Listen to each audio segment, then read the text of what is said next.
Kasama namin ngayon ang guard ng Star Hotshots, PJ Simon. PJ, una sa lahat, no, entering ka na sa 15th season mo sa PBA. Ngayon may bago ka ng teammates, no, daming pagbabago.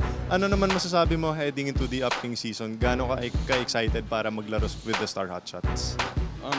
Everybody's excited kaya naging excited din ako and yun nga, maraming bago and nakakabata din eh.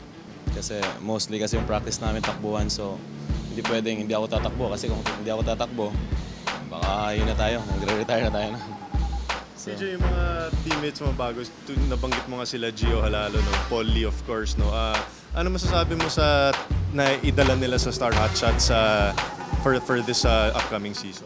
ang laki ng potential nilang dalawa eh. And for sure sila na yung magiging next dito sila na yung tatagal dito sa Pure Foods and looking forward na makalaro ko sila and kahit bago sila sobrang madami akong natutunan sa kanila kasi unang-una kasi tinitingnan ko yung mga work ethics nila eh. And then yun, meron pala silang mga work ethics na pwede ko rin palang gayahin. So yun. Saan namin si Mark Pingris ng Star Hotshots. Mark, ano yung magiging role mo naman personally para sa next season? Will you continue to start? Magbibigay ka ba ng parang gabay sa mga bagong players? Yes, hindi mawawala yon.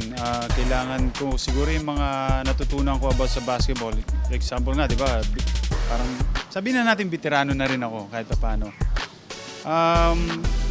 Asahan nila yun, advice ko, sasabihan ko sila. And then humingi din ako sa nila ng mga advice, baka may gusto rin silang sabihin sa akin, ganun.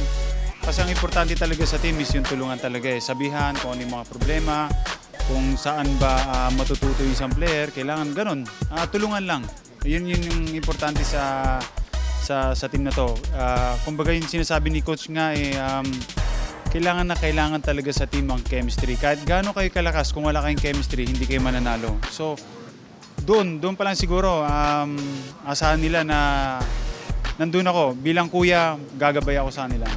Mark, sanay ka naman wala si James sa mga practice ninyo? Well, nasasanay na rin. Pero kikita naman kami sa labas ni James eh. Actually, nagbuo nga kami ng the three big party sa December. So binubuo namin ngayon yon. So sana pumunta yung mga fans, di ba?